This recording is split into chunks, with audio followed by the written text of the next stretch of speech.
Hi guys, welcome back to my channel. Today's video we're going to be talking about 10 different ways that we specifically are going to be spending less money in 2023. This year I would like to hit my financial goals a little bit harder than we did last year. So these are the 10 different things that we are going to be doing in order to hit our financial goals. The first one is that we are going to actually set and stick to an actual budget. I've talked in the past where I don't do a $0 budget, and I'm looking into the possibility that we might actually go to like a stricter $0 budget, because right now it's kind of been, this is a general idea how much I want to spend on groceries, this is a general idea on gas, blah blah blah, and we are usually close, but there's just a lot of money that we just kind of frivolously spend, and it adds up a lot quicker than you think, and then you're looking back at the end of the month and you're like, oh wow, like that was dumb. And so I do think I'm going to look into the possibility of doing a $0 budget. I haven't exactly nailed down the budget for this year yet. I honestly just haven't taken the time to do it, but the first thing we're going to do is have a budget and actually stick to it. If that means that I have to wait longer to do something until the next month or whatever, then so be it. I just need to get better at training myself to actually stick within the guidelines that I've set for myself. Like, it's not like anybody else is telling me I can only spend this much money. So yeah, so we're going to come up with a budget and actually stick to it. The second thing that I'm going to do is I'm trying to approach things with more of a minimalist attitude. I am not a minimalist by any means, and quite the contrary. Like, I buy things that I don't need all the time, and I just want to cut out all of that unnecessary overspending. And so what I'm going to do instead is I'm going to kind of go towards a quality over quantity type mentality, instead of getting something because it's a good deal, which seems like it would make sense for saving money and budgeting. If I don't absolutely love it, I'm going to get tired of it quicker and want to repurchase something else, which defeats the purpose of buying it on sale in the first place. That's kind of something that I'm figuring out about myself. And as opposed to if I just save up and get the thing that I know I'm really going to love and really going to like for a long time, it might be an initial bigger spending item, but I'm not going to buy 4 of them to try to compensate for the one that I know I would really like in the first place. So we're cutting out unnecessary spending, unnecessary items that we're bringing in, whether that be clothing or home decor or things like that, because I tend to go a little bit overboard. We are also not going to be spending money on things like new phones, new cars, having the latest and the greatest. I could 100% use a new car right now. I got into an accident last year and ended up just buying a car that we could pay cash with because car prices were so crazy. And I am so grateful for this car, but I don't love this car by any means, but I didn't want a car payment. And so there's nothing wrong with this car. So even though like in my head I'm like, hey, like I should be looking towards getting a new car, I don't actually need one. And so we're not going to do that. Maybe once we hit the goals that we're shooting for, we can start looking into that. But until then, my phone works just fine. My computer works just fine. My car runs just fine. I don't need the latest and the greatest of all the things. The third thing that I am doing is I am being a lot more hardcore when it comes to canceling subscriptions. In the past, I have had a monthly budget of whatever subscriptions fit into this allotable amount we will keep. I don't really want to do that anymore. If I can use less, then we're going to do that. And that said, I have made the decision. I canceled my Amazon Prime subscription, and we will see. I'm testing a few theories that I have about it. I have been an Amazon Prime subscription holder for probably 8 years. I joined relatively quickly after I graduated high school and have never looked back. And so we will see how it goes. I will potentially make a video about the things I've noticed in the future.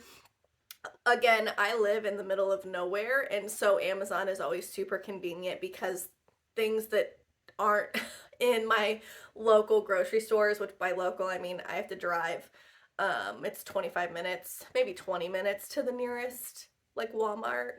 We have a Dollar General in town and that's all we have, and it's not even one of like the big Dollar Generals. Like it's just your basic small um Dollar General. So Amazon has always been super nice because I can get things quickly without having to drive to get it. I mean, you guys know why Amazon's convenient. I don't have to tell you. But I canceled my Amazon subscription along with some other subscriptions that I just wasn't utilizing as much as I thought I would. And we will see how it goes because those add up really, really quickly. So like I said, I'm canceling subscriptions. One, because there were some that I was paying for that I don't really utilize. And then others like the Amazon subscription, it was so convenient to just get on there and buy things that it caused me to buy unnecessary things. Like, oh, there's a cute handbag that I saw from somebody on Instagram. Let's just click on the Amazon link and just buy it. And so I'm hoping that by eliminating the subscription, it makes it a little less convenient and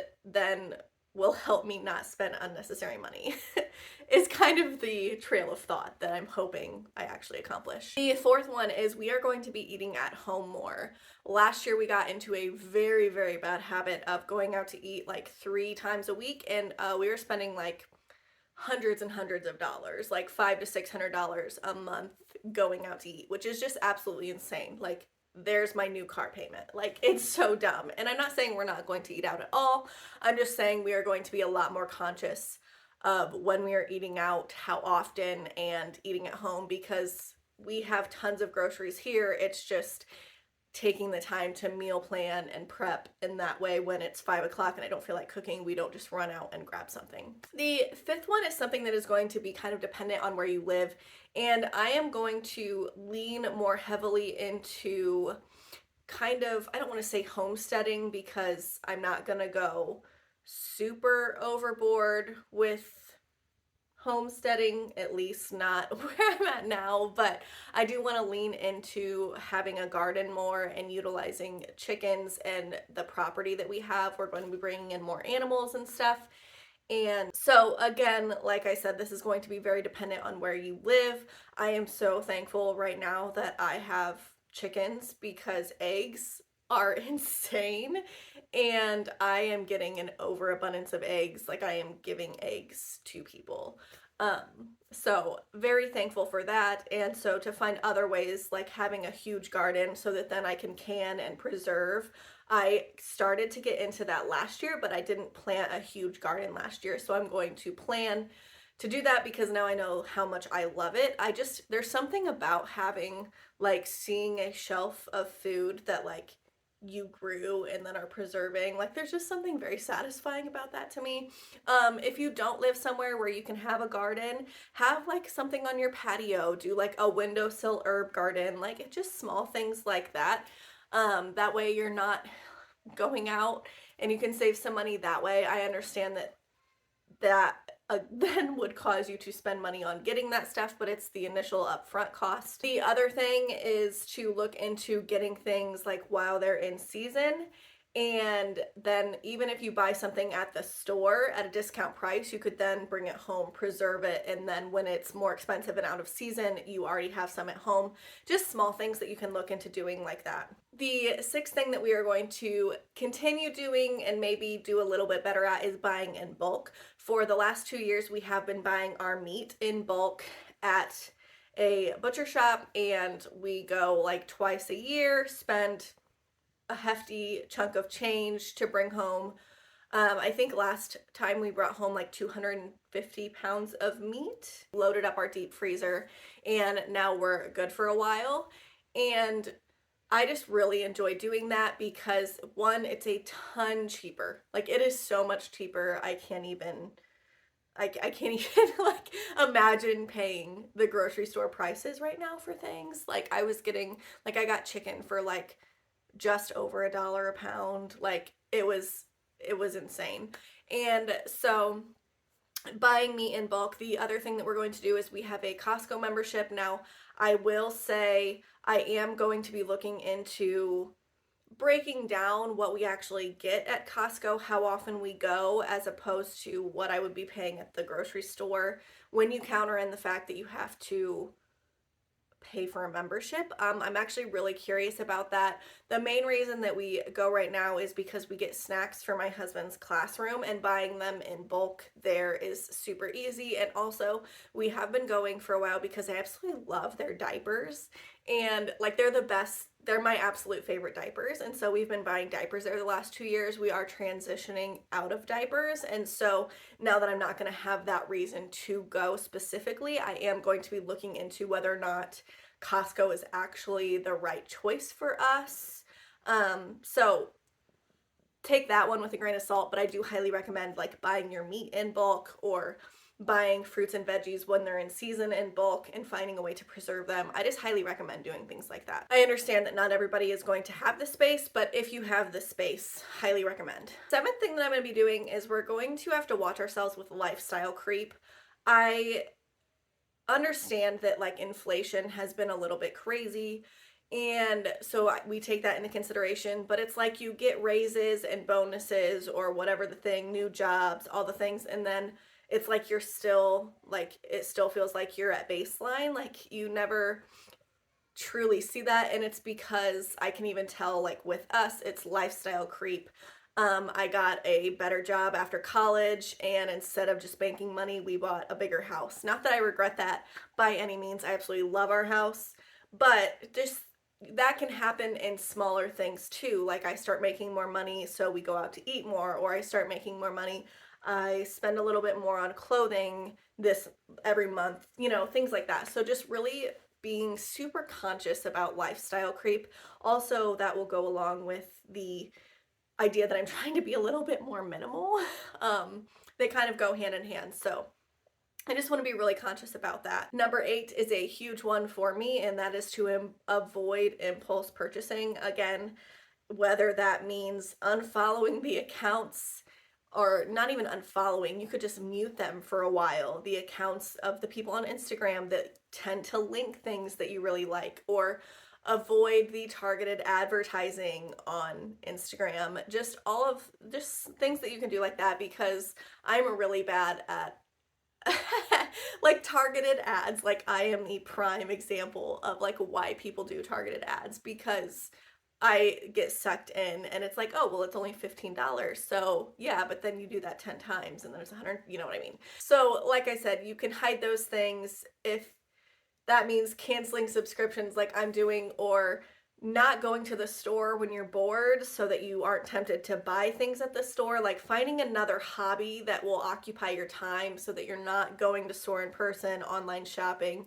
and just buying those impulse things. Another thing that I've been doing is I actually have a page in my bullet journal that is a list of things that I am specifically looking for the house, for my wardrobe. Like instead of just going out and willy-nilly looking for things and buying things that I like, I go out with a specific thing in mind and I only look for those things. And that has really been beneficial for us so far. Well, I say us, it's really just me. Like my husband doesn't really impulse shop or spend the bulk of the money. Like it's me, it's 100% me. And so when I say us, I really mean me.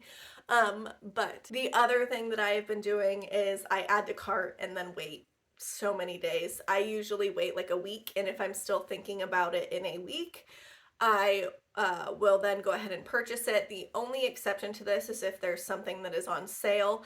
I will typically pay attention to when that sale is supposed to end, and I will make the decision before that sale ends. That's really the only exception that I've been making.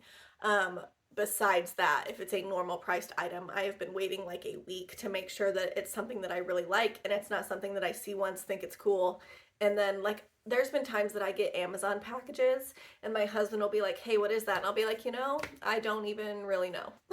And that's ridiculous. Like I should be getting things because I need them or because I really want them, not because I saw it and it looked cool, so I just impulsively bought it. So we're being very conscious about that this year. Number 9 is I'm just, along with budgeting better, I'm actually going to be using tools that help make this easier for me.